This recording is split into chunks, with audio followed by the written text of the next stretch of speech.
Here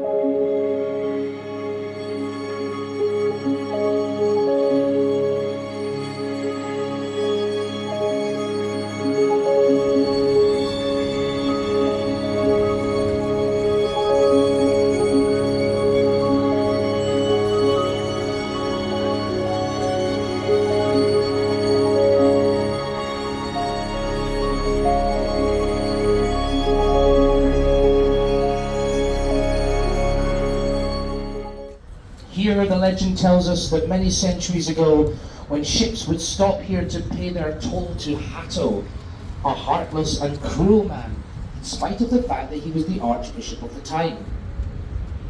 In those days there was a severe famine, and the people of the surrounding villages were starving.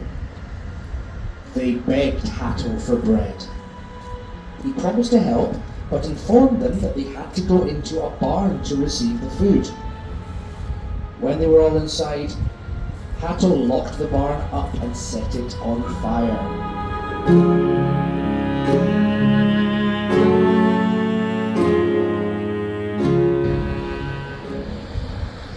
So there we have, over to our left-hand side now, Castle Reichenstein.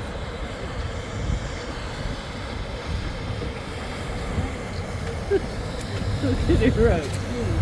Frankenstein Castle. With the right, of course, to levy customs on the Rhine River. Then in the 13th century, 3 keeps were added for needed expansion.